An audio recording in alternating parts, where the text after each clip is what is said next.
सलाम तुम्हारा बाप करेगा। अस्सलामु अलैकुम। वालेकुम अस्सलाम। तुम्हारा बाप किधर है?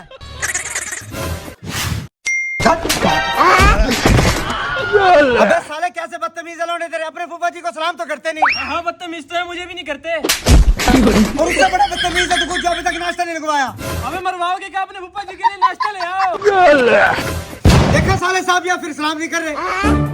बच्चों बात सुन लो मेरी, किसी को सलाम करो ना करो पर इसको जरूर करना है। ठीक है पापा जी।